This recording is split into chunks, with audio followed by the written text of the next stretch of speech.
नमस्कार दोस्तों, स्वागत है आप सभी का एक बार फिर से हमारे चैनल ज्योतिष ग्रंथ गंगा में। 7 सितंबर 2023 कृष्ण जन्माष्टमी के दिन घर के इन दो कोनों में रख दें। मोर पंख चमक जाएगी, आपकी किस्मत हो जाएंगे धनवान, मिलेगा संतान सुख और हर मनोकामना मात्र एक दिन में हो जाएगी पूरी। दोस्तों, करीब 200 वर्षों बाद जन्माष्टमी के पावन दिन पर एक बहुत ही दुर्लभ और दिव्य संयोग बनने जा रहा है, क्योंकि इस दिन भगवान श्री कृष्ण के आशीर्वाद से अमृत सिद्धि योग, धन लक्ष्मी योग, संतान प्राप्ति और राज योग का निर्माण हो रहा है। और ऐसे में यदि आप इस दिन गुरु जी द्वारा बताए गए इन उपायों से घर के कोनों में मोरपंख रख देते हैं, तो आपकी कैसी भी परेशानी हो, चाहे वह धन की इच्छा हो या संतान प्राप्ति की या अच्छे स्वास्थ्य की, हर मनोकामना आपकी मात्र एक आसान से उपाय से पूरी हो जाएगी। आखिर क्या है यह उपाय जो कि इतना प्रभावशाली है, आज हम आपको विस्तार से बताएंगे। इसलिए दोस्तों, वीडियो को आखिर तक जरूर देखें। और अगर आप भी भगवान श्री कृष्ण जी की कृपा अपने जीवन में पाना चाहते हैं तो इस वीडियो को लाइक कर लें, चैनल को सब्सक्राइब कर लें और कमेंट में जय श्री कृष्णा राधे राधे लिखना ना भूलें। दोस्तों, जन्माष्टमी का पर्व भगवान श्री कृष्ण जी के जन्मोत्सव के रूप में मनाया जाता है। भगवान कृष्ण जी का जन्म भादो मास के कृष्ण पक्ष की अष्टमी तिथि को रोहिणी नक्षत्र में हुआ था और उनके जन्म के दिन को आज भी काफी धूमधाम से मनाया जाता है। जन्माष्टमी के दिन भगवान कृष्ण की आधी रात यानी 12 बजे पूजा की जाती है और घंटे घड़ियाल बजाकर उनके जन्म की खुशियां बांटी जाती है। ऐसी मान्यता है कि भगवान विष्णु जी ने धर्म की स्थापना करने के लिए श्री कृष्ण जी के रूप में जन्म लिया था। इस दिन व्रत धारण कर श्री कृष्ण जी का स्मरण करना अत्यंत ही फलदायी होता है। शास्त्रों में जन्माष्टमी के व्रत को व्रत राज कहा गया है।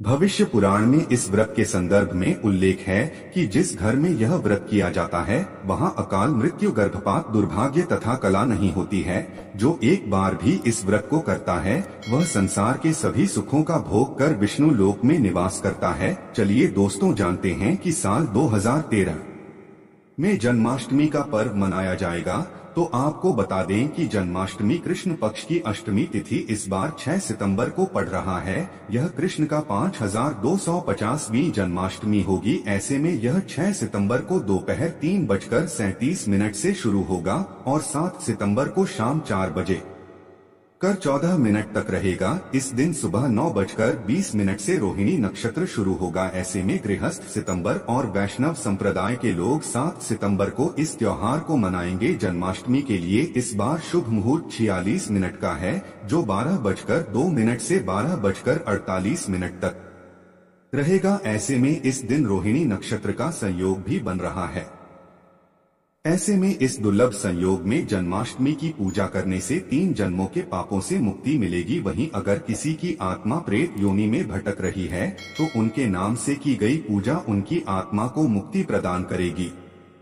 इस दिन का व्रत निसंतान को भी संतान का सुख देने वाला होगा। ऐसे में इस बार जन्माष्टमी का व्रत करना ना भूलें। साथ ही जो इस व्रत को शुरू करना चाहते हैं उस बार उनके लिए सबसे अच्छा मौका है भगवान श्री कृष्ण की कृपा पाने का। ऐसे में वह भी इस बार व्रत को शुरू कर सकते हैं। चलिए दोस्तों, अब बात करते हैं मोरपंख के उपायों के बारे में। दोस्तों, मोरपंख घर में शांति और सुख समृद्धि के लिए बहुत ही उपयोगी वस्तु है। से शास्त्रों में एक प्रकार का यंत्र ही कहा गया है जो धन संपत्ति को आकर्षित करता है। यदि मोरपंख को घर में सही दिशा और सही स्थान पर रखते हैं तो इससे घर में धन का आगमन होता है। संचित धन में कई गुना अधिक वृद्धि होती है। मोरपंख को घर में रखने से पैसे की आवक कई गुना बढ़ जाती है। इसके लिए आपको केवल 3 मोरपंख लेने हैं और उससे जुड़े महत्वपूर्ण वास्तु उपाय करने हैं, जिसके बारे में आज हम आपको बताएंगे। इसीलिए इस महत्वपूर्ण जानकारी को पूरा जरूर देखें। दोस्तों, सबसे पहले हम जानते हैं कि मोर और मोर के पंख का हमारे धार्मिक शास्त्रों में क्या महत्व बताया गया है। धार्मिक ग्रंथों के अनुसार मोर पंख एक चमत्कारिक यंत्र होता है और इसका प्रयोग तांत्रिक क्रियाओं में भी किया जाता है। प्राचीन युग से ही मोर पंख को तांत्रिक साधना में महत्वपूर्ण माना गया है। साथ ही ज्योतिष शास्त्र में भी मोरपंख को बहुत ही महत्व दिया गया है। इसके साथ ही पुराणों में भी मोरपंख से जुड़े उपायों का वर्णन मिलता है। आयुर्वेद में भी मोरपंख के बारे में बताया गया है कि किस प्रकार से मोरपंख घर से रोग तथा बीमारियों को दूर रखता है। यदि घर में कोई व्यक्ति बीमार है तो मोर पंख का प्रयोग करके उसे स्वस्थ बनाया जा सकता है। मोर से जुड़ी पुराणों में कई कथाएं लिखी हुई है। पक्षी शास्त्र में मोर से जुड़ी एक कथा का वर्णन मिलता है। प्राचीन युग में संध्या नाम का एक असुर हुआ करता था। वह बहुत ही शक्तिशाली और बड़ा तपस्वी था। गुरु शुक्राचार्य विद्या प्राप्त करके संध्या नाम का अशुभ देवताओं को अपना शत्रु मानने लगा था। उसने ब्रह्मदेव और भगवान शिव से वरदान प्राप्त किया और बहुत अधिक शक्तिशाली बन गया। उसके बाद उसने स्वर्ग पर आक्रमण किया और कई देवताओं को बंदी बना लिया। लेकिन कुछ असुर को पराजित करने के लिए देवताओं ने एक योजना बनाई और उसके लिए उन्होंने मोर की सहायता ली। सभी देवता और नवग्रह मोर के पंखों में विराजित हो गए, जिससे मोर बहुत ही अधिक शक्तिशाली बन गया और विशालकाय रूप धारण करके उस मोर ने संध्या असुर पर आक्रमण कर दिया। इस युद्ध में संध्या असुर का वध हो गया और देवताओं को उनका आधिपत्य फिर से प्राप्त हुआ। सभी देवताओं ने मोर की प्रशंसा की और उसे भी पूजनीय होने का वरदान दे दिया। तभी से मोर को बहुत ही पवित्र माना जाता है। जिस स्थान पर भी मोरपंख होता है वहां पर 9 ग्रहों का अशुभ प्रभाव नहीं पड़ता है। दोस्तों, केवल और ऋषि मुनि और देवता ही नहीं बल्कि भगवान श्री कृष्ण भी मोर की प्रशंसा करते हैं। भगवान श्री कृष्ण ने मोर की श्रेष्ठता का वर्णन किया है और उन्होंने मोर के पंख को अपने मुकुट में धारण करके मोर के श्रेष्ठ होने का प्रमाण भी दिया है। मोर पंख के बिना भगवान कृष्ण कहीं पर भी नहीं जाते हैं।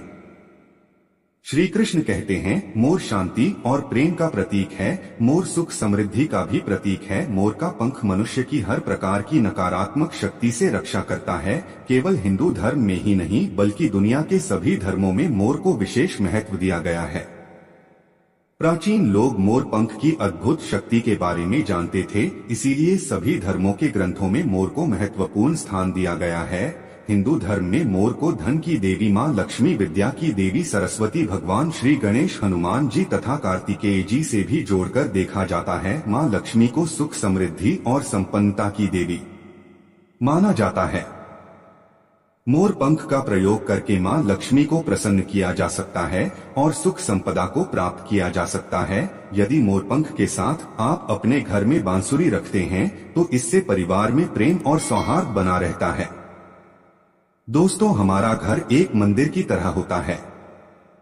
अगर इसमें रहने वाले सदस्य रोज आपस में झगड़ा करने लगे तो यह मंदिर कम, युद्ध का मैदान अधिक लगने लगता है। घर में क्लेश और झगड़े होने के कई कारण हो सकते हैं, लेकिन सबसे बड़ा कारण होता है घर में नकारात्मक ऊर्जा का प्रवेश करना। लेकिन हमारे घर में यह नकारात्मक ऊर्जा आखिर कहां से प्रवेश करती है और इस नकारात्मक ऊर्जा को दूर करने के लिए कौन से उपाय करने चाहिए? वास्तु शास्त्र के अनुसार प्रत्येक घर में नकारात्मक ऊर्जा फैलाने वाली चीजें मौजूद होती है। इन वस्तुओं के बिना हमारा घर चल नहीं पाता है। इन वस्तुओं को तो हम घर से बाहर नहीं निकाल सकते हैं, लेकिन उस नकारात्मक ऊर्जा को अवश्य बाहर निकाल सकते हैं। इसके लिए हमें मोर पंख का प्रयोग करना चाहिए। इसके लिए मोर के पंखों को आप अपने घर पर खूब जोर जोर से हवा में हिलाएं। इससे आपके घर की जितनी भी नकारात्मक ऊर्जा है वह आपके घर से बाहर हो जाएगी।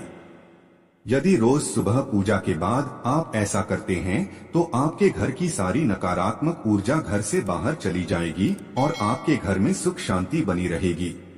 इसी बात को ध्यान रखते हुए आज हम आपको बताएंगे कि घर में वह कौन सी 3 जगह है जहां पर आपको मोरपंख जरूर रखना चाहिए और इन जगहों पर अगर आप मोरपंख रख देते हैं तो आपके घर में भी सबसे अधिक सकारात्मक ऊर्जा बनी रहेगी। सबसे पहली बात, घर से नकारात्मक ऊर्जा को दूर करने के लिए अगर घर में नकारात्मक ऊर्जा है और परिवार के सदस्यों की तरक्की में अड़चनें निर्माण हो रही है तो आप अपने मुख्य द्वार के ऊपर गणेश जी की प्रतिमा रखें और प्रतिमा के दोनों ओर मोर पंख अवश्य रखें। इससे आपके घर में किसी भी प्रकार की नकारात्मक ऊर्जा प्रवेश नहीं कर पाएगी। यदि आपका मुख्य वास्तुशास्त्र के नियमों के विरुद्ध है तो आप मुख्य द्वार पर 3 मोर पंख अवश्य रखें, इससे वास्तु दोष समाप्त हो जाएंगे। दूसरी बात, ग्रहों के दुष्प्रभाव से बचने के लिए अगर घर के सदस्यों पर ग्रहों का दुष्प्रभाव है अथवा ग्रहों की स्थिति खराब चल रही है तो मोरपंख ले और उस पर गंगा जल अथवा शुद्ध जल का छिड़काव करें, फिर इसे ऐसे स्थान पर रख दें जहां पर या किसी को दिखाई न दे, इससे ग्रह शांत होने में मदद मिलती है। तीसरी बात, बुरी नजर से बचने के लिए अगर घर के किसी सदस्य अथवा बालक को बुरी नजर लगी है या उस पर किसी की बुरी नजर का प्रभाव पड़ा है तो सोते समय उस व्यक्ति के तकिए के नीचे मोरपंख रखें और दूसरे दिन इसे किसी बहते जल में अथवा कुएं में डाल दें, इससे बुरी नजर उतर जाती है। चौथी बात, पढ़ाई में मन नहीं लगता है। अगर घर के विद्यार्थियों का पढ़ाई में मन नहीं लगता है, उनकी याददाश्त कमजोर है, पढ़ाई करते समय बार बार नींद आती है, तो विद्यार्थियों को मां सरस्वती के सामने मोरपंख रखकर दूसरे दिन उस मोरपंख को अपनी किताबों में रखना चाहिए। से विद्यार्थियों में एकाग्रता बढ़ेगी और मां सरस्वती की कृपा बनी रहेगी। 5 उपाय, दोस्त शत्रु से छुटकारा पाने के लिए अगर कोई शत्रु जानबूझकर आपको परेशान कर रहा है और बार बार आपको नुकसान पहुंचाने का प्रयास करता है तो मंगलवार के दिन हनुमान जी के मस्तक का सिंदूर मोरपंख पर लगाएं और वह के समय बिना नहाए ही इसे बहते हुए जल प्रवाह में अथवा कुएं में डाल दें, इससे शत्रु से छुटकारा मिलता है। छठी बार, मनवांछित फल प्राप्ति के लिए अगर मन की कोई इच्छा अधूरी है, कई दिनों तक कोशिश करने के पश्चात भी मनवांछित फल प्राप्त नहीं होता है, कार्यों में बार बार रुकावट आ रही है, तो आप राधा कृष्ण के मंदिर में जाकर भगवान श्री कृष्ण को मोरपंख चढ़ाएं अथवा घर में ही श्री कृष्ण की मूर्ति पर मोरपंख लगाएं और अपनी इच्छा उनके सामने प्रकट करें। साथ भी यह बात, अगर पति पत्नी के बीच तनाव हो, अगर घर के अंदर क्लेश है, पति पत्नी के बीच बार बार झगड़े होते हैं, आपसी प्रेम कम होने लगा है,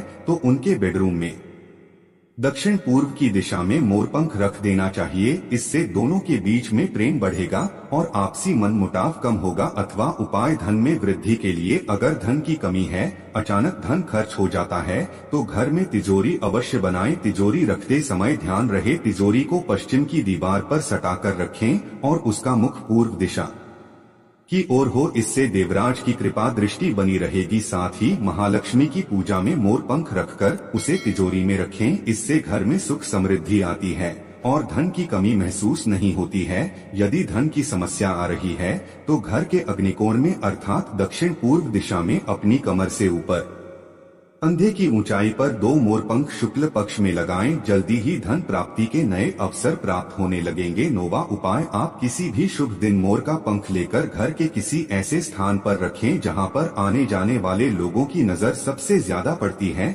असल में मोर का पंख नकारात्मक ऊर्जा को अवशोषित करता है, इसलिए आपको इसको ऐसे स्थान पर लगाना चाहिए जहां ये सभी को नजर आए।